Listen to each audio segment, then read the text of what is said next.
Hello दोस्तों, नमस्कार। आप देख रहे हैं रुद्र एजुकेशन जोन अपने मित्र गौरव के साथ।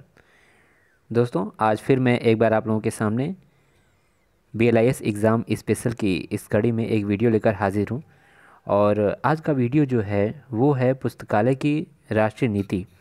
ठीक है, जो पुस्तकालय के लिए राष्ट्रीय नीति का निर्माण किया गया उस पर आज हम लोग चर्चा करने वाले हैं।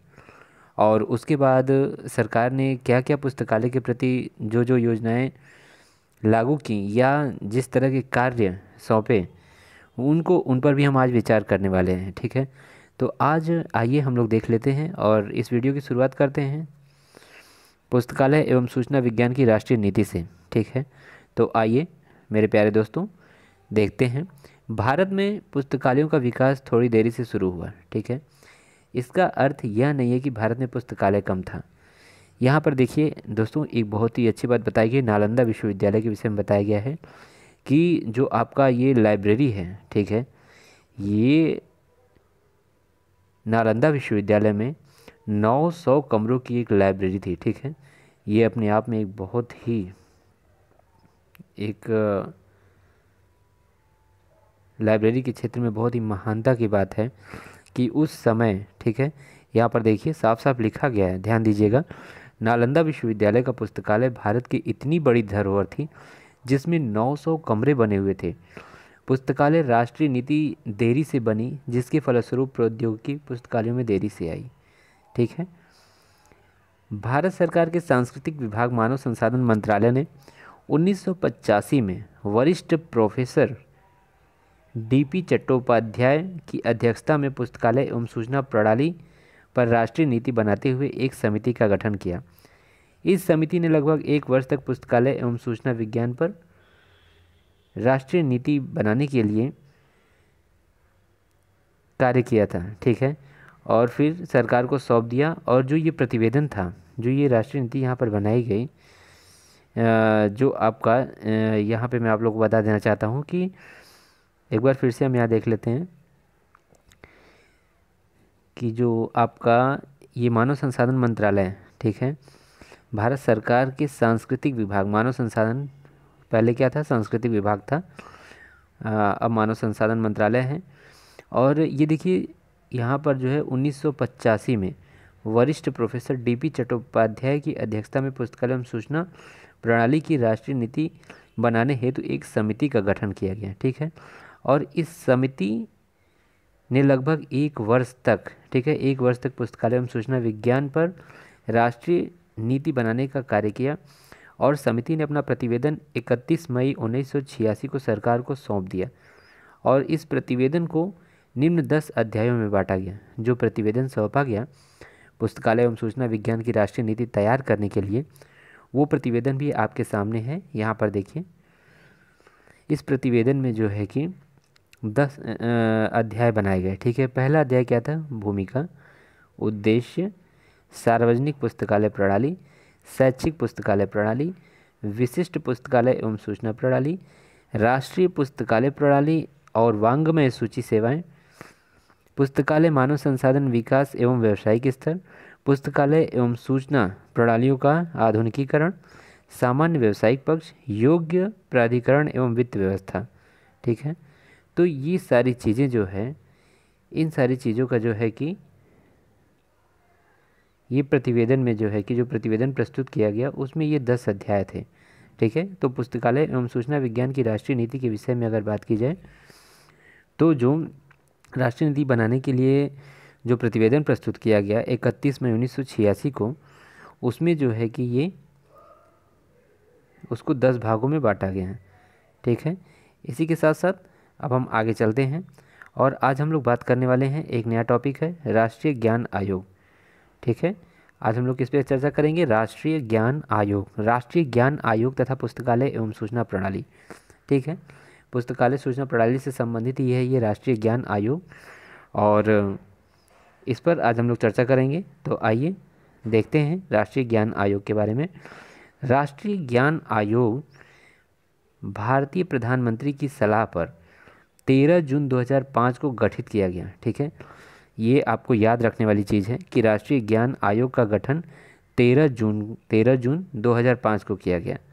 ठीक है, और किसकी सलाह पर? भारत के प्रधानमंत्री, 13 जून 2005 को। ठीक है, इसका मुख्य उद्देश्य विशाल ज्ञान का समुचित उपयोग और ज्ञान समाज का निर्माण करना रखा गया। राष्ट्रीय ज्ञान आयोग ने निम्न 5 मुख्य बिंदु रखे।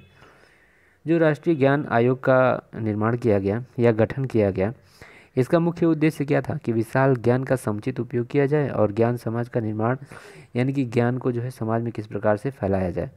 ठीक है, और सूचना को, ज्ञान को किस प्रकार से प्रेषित किया जाए। ठीक है, तो यहाँ 5 चीज़ें राष्ट्रीय ज्ञान आयोग की तरफ से 5 मुख्य बिंदु निर्धारित किए गए। सबसे पहली बात थी पहुँच, एक्सेस, विचार उत्पन्न करना, लागू करना और ज्ञान के क्षेत्र में सेवाएं देना। ठीक है, ये 5 चीज़ें थी। ठीक है, इसको आप लोग ध्यान रखिएगा। अगर राष्ट्रीय ज्ञान आयोग लिखने के लिए आता है तो इन 5 बिंदुओं का जिक्र करना बहुत ज़रूरी होगा। ठीक है, तो ये चीज़ आप लोग ध्यान रखिएगा। आइए आगे चलते हैं। ज्ञान आयोग ने इन्हीं 5 बिंदुओं को ध्यान में रख करके ज्ञान आधारित समाज बनाने का उद्देश्य रखा। ज्ञान आयोग के मुख्य उद्देश्य इस प्रकार हैं। जो ज्ञान आयोग का उद्देश्य था, जिस उद्देश्य के लिए ज्ञान आयोग का गठन किया गया था 2005 में, और उन्हीं उद्देश्यों को आज हम यहाँ पर बताने वाले हैं, चर्चा करने वाले हैं आप लोगों के साथ। तो देखिए, पहला जो उद्देश्य ज्ञान का विज्ञान एवं प्रौद्योगिकी क्षेत्रों में निर्माण करना। ठीक है, ज्ञान का कृषि एवं औद्योगिक क्षेत्र में बढ़ावा देना। जो संस्थाएं बौद्धिक संपदा अधिकार में लगी हुई हैं, उनके प्रबंध में सुधार करना। ठीक है, आगे चलते हैं। ज्ञान की उपयोगिता को बढ़ावा देना, उसका प्रसार एवं संप्रेषण करना, जिससे आम जनता को लाभ पहुंच सके। ज्ञान आयोग ने प्रारंभ में ही निम्नलिखित विषयों को बढ़ाने का लक्ष्य रखा। ठीक है, किन किन विषयों को बढ़ाने का लक्ष्य रखा गया? तो ये यहाँ पर आप ध्यान से देखिए कौन कौन से विषय थे जिस पर ज्ञान आयोग ने विशेष रूप से कार्य करने के लिए लक्ष्य अपना निर्धारित किया। तो शिक्षा का अधिकार, व्यावसायिक शिक्षा, उच्च शिक्षा, पुस्तकालय, अनुवाद, भाषा ज्ञान का नेटवर्क, और क्या है? राष्ट्रीय विज्ञान एवं सामाजिक विज्ञान और ई गवर्नेंस। ठीक है, ये 9 विषय थे जो राष्ट्रीय ज्ञान आयोग में रखे गए और लक्ष्य निर्धारित किया गया कि इन पर कार्य करना है। ठीक है, आगे हम लोग देख लेते हैं। यहाँ पर जो है दिया गया है कि पुस्तकालय एवं सूचना सेवाओं का मुख्य उद्देश्य ज्ञान का निर्माण, प्रसार, उपयुक्त उपयोग और ज्ञान को संरक्षित करना है। इस प्रकार पुस्तकालय और सूचना प्रणाली का ज्ञान का प्रमुख संबंधित हिस्सा है। देखिए, पुस्तकालय और सूचना प्रणाली का प्रमुख संबंधित हिस्सा। ठीक है, पुस्तकालय क्या है? सूचना एवं जो ज्ञान एवं सूचना की प्रणाली है उसका क्या है? प्रमुख हिस्सा है। सूचना संप्रेषण प्रौद्योगिकी ने पुस्तकालयों को इस योग्य बना दिया कि सबकी पहुंच में जा सके और क्षेत्रीय, राष्ट्रीय और अंतर्राष्ट्रीय दायरा भी कम कर दिया। इसके बावजूद भी भारत में पुस्तकालय एवं सूचना सेवाओं का विकास पूरी तरह नहीं हो पाया।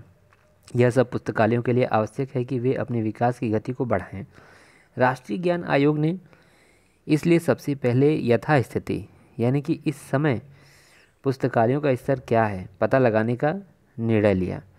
ठीक है, यानी कि राष्ट्रीय ज्ञान आयोग का जो निर्माण किया गया है वो कब किया गया है? यहाँ पर मैंने शुरुआत में ही चर्चा की थी, 13 जून 2005 को गठित किया गया था। ठीक है, तो तब 13 जून 2000, सोचिए इतना लेट यहाँ पर राष्ट्रीय ज्ञान आयोग अब इस समय ये प्रयास कर रहा है कि इस समय पुस्तकालयों की स्थिति क्या है, 2005 में ये पता लगाया जा रहा था। ठीक है, सेवाओं की एक ऐसी प्रणाली तैयार हो जिससे अधिक सूचना प्राप्त करने वाले और कम सूचना प्राप्त करने वाले दायरों को कम किया जा सके। राष्ट्रीय ज्ञान आयोग ने एक ढांचा तैयार करने की ज़रूरत समझी जो पुस्तकालय एवं सूचना केंद्रों व सेवाओं के मामलों में उपयुक्त रूप से अच्छे ढंग से प्रस्तुत किए जा सके। एक राष्ट्रीय उद्देश्य बनाने की बात की गई जो कम से कम 3 वर्ष तक लगातार वित्त की व्यवस्था पुस्तकालयों एवं सूचना सेवाओं के विकास के लिए करेगा। ज्ञान आयोग ने इसलिए पुस्तकालय पर काम करने वाले समूह की स्थापना की। इस समूह में वरिष्ठ पुस्तकालय विद्वान, तकनीकी विशेषज्ञ और सरकारी अधिकारी रखे गए। यह समूह पुस्तकालयों की यथास्थिति का पता लगाएगा और पुस्तकालय एवं सूचना सेवाओं में बदलाव, सुधार की संस्तुति करेगा। इसके अलावा उसकी तत्कालीन संबंधित ज़रूरतों का पता भी लगाएगा। पुस्तकालय एवं सूचना सेवाओं कर्मचारियों को उन्नत बनाने के लिए काम करेगा। पुस्तकालय अब सिर्फ पुस्तकों को ही संभाल कर रखने योग्य नहीं रह गए हैं, बल्कि वे सूचनाओं के स्रोत हैं और नए ज्ञान का निर्माण करने में सहायक हैं। पुस्तकालयों पर कार्य करने वाली समूह ने कुछ निम्नलिखित संदर्भ शर्तें पुस्तकालयों के संबंध में दी। ठीक है, यहाँ बात की जा रही है राष्ट्रीय ज्ञान आयोग 2005 में कि जो पुस्तकालय हैं वो सिर्फ पुस्तकों को संभाल कर रखने योग्य नहीं रह गए हैं। ठीक है, हम अपने अगर जो है कि निजी जीवन में बात करते हैं, आज के समय में लाइब्रेरी की क्या स्थिति है आप सब लोग अच्छी तरह जानते हैं। ठीक है, आज के समय में क्या है कि अगर हमको कहीं एकांत में, ठीक है, अगर हमको जा कर के कहीं कुछ तैयारी करना है या कुछ पढ़ना है, हमारे पास मैटर पर्याप्त है। ठीक है, अब तो लाइब्रेरी में जो है कि आपको नेट की भी सुविधा प्रदान की जाती है। ठीक है, उसके अलावा न्यूज़पेपर मैगज़ीन वगैरह भी कहीं कहीं प्रोवाइड कराई जाती हैं। ठीक है, इसके अलावा जो पुरानी लाइब्रेरीज़ हैं, ठीक है, जो आपके ज़िला स्तर पर हो गई या आपके जो विश्वविद्यालय स्तर पर लाइब्रेरीज़ हैं, उनमें अभी भी बहुत अच्छे और बहुत अधिक मात्रा में, ठीक है, पर्याप्त मात्रा में अभी तक वहाँ पर आपके पढ़ने योग्य आपको जो है पुस्तकें मिल जाएंगी। ठीक है, बहुत अच्छे अच्छे तथ्य मिल जाएंगे आपकी जानकारी के योग्य। ठीक है, तो ये सारी चीज़ें जो है कि ये उस समय के प्राचीन समय में क्या था, प्राचीन समय में यही था कि पुस्तकालय का मतलब है कि पुस्तक का घर। ठीक है, हम क्या कहते थे, पुस्तकालय।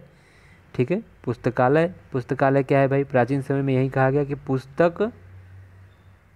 पुस्तक धन आलय, पर्यायवाची करके हमने बता दिया। पुस्तक मतलब किताब और आलय मतलब घर, यानी कि किताबों का घर।